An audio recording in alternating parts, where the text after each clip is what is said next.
என் செல்லமே என் puppy குட்டியே.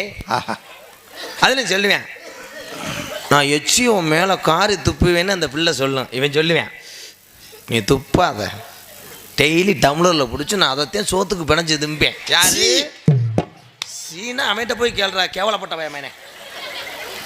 எப்போ கல்யாணத்துக்கு முன்னாடி இவ்வளோ சொல்லுவேன். அப்புறம் சொல்லுவாங்க, உன் பாவாடையை நான் தான் துவைப்பேன், துவைச்சு கொடுப்பேன்.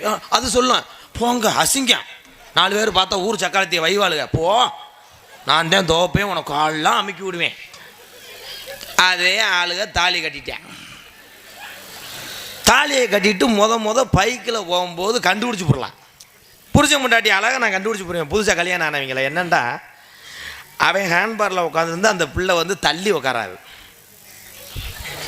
கட்டி பிடிச்சி அவனை மூச்சு விடாமல் இப்படி இறுக்கி அவன் சொல்லுவேன், ஏய் சுமிதா நெஞ்சு இருக்குது சும்மா இருங்க. அன்னைக்கு அவன் மட்டும் பிரியா மட்டும் அவன் புருஷனோட போனான். அவன் வீட்டுக்கிட்ட போகும்போது 2 ஆர்ன் அடிங்க. அவன் அந்த பிள்ளை வீட்டுக்கு போகும்போது பேங்கான்னு அடிப்பேன். உடனே அந்த பிள்ளை வந்து வெளியே பார்க்கல, பார்த்தியா என் புருஷன். இது எப்போ கல்யாணம் பண்ணி 1 வாரத்துக்கு 2 பேரும் தண்ணி பாம்பு நல்லா மாதிரி பிணைஞ்சு வைப்பாங்க. ஆமாண்ணே. இதுவே ஒரு மாதம் ஆயிடுச்சுன்னா அவன் டேங்கில் உட்காந்துருப்பேன் புருஷன். சரி, அவன் பொண்டாட்டி கடைசி சீட்டில் இப்படி உட்காந்துருக்கோம். ஏன்னா 2 பேரும் பாஞ்சிருப்பாங்க. அப்போ வேகத்தடையில் நச்சுன்னு அடிக்கும்போது இந்த பிள்ளை போய் இப்படி சாஞ்சிச்சுன்னா புருஷன் திரும்பி பாரு நல்லா மாதிரி, ஏய் மேலே படுது பொழந்துருவேன். அது உடனே நானா படுறேன், நான் படலைங்க வேகத்தடை, நீங்கள் மடக்குன்னு விட்டா நான் என்ன செய்வேன், இங்கே ஒரு மறுபடியும் உரசணுன்னு நான் பொழந்து நீங்கள் இறக்கி விடுங்க நான் போகிறேன். திருப்பி இது முடிஞ்சிடும்.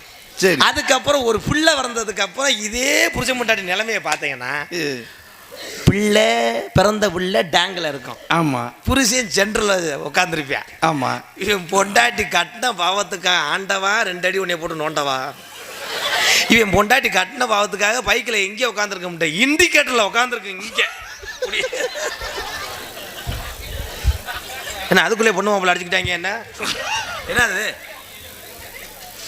சாங் என்னது? இப்போ பெருச்சாலி அடிக்க 70 பேர் வந்த ஒரே ஊரு தான் பெருச்சாலியா. நான் கூட வேற என்ன கண்டகரவ பாம்புன்னு நினைச்சேன். தம்பி உட்காருப்பா, சித்திரம் அடிச்சா கூட 70 பேர் போற ஒரே ஊர் தமிழ்நாடு தாண்டா. பேச மாட்டேன். இன்னும் நீ போலையா? அப்ப நான் போயிடுறேன். வண்டியை ஸ்டார்ட் பண்ணுங்கடா. டிரைவர் கருப்பையா, கதவை திறப்பையா, காலில் விழுகல்பா, ஒரு 100 ரூபாய் தரேன், நீ போயிரு. அதுக்கப்புறம் காவல்துறை அன்பு அதிகாரி ஐயா பார்த்தீங்களா, பனி வெயில் மழை வாராமல் அவங்களுக்கு லீவே கிடையாது. அதே மாதிரி போனஸ் வாங்காத ஒரே துறைன்னா காவல்துறை தான். ஏன்னா காவல்துறை தான் எனக்கு அதிக நண்பர்கள்.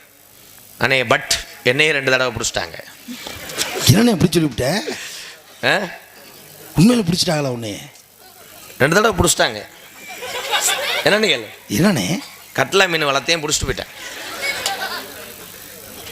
ஆனால் காவல்துறை இங்கே இருக்காங்க.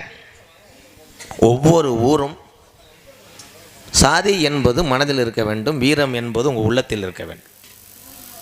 ஆனால் எல்லா நேரத்துலையும் சாதி வந்து துணை இருக்குமா? இருக்காது.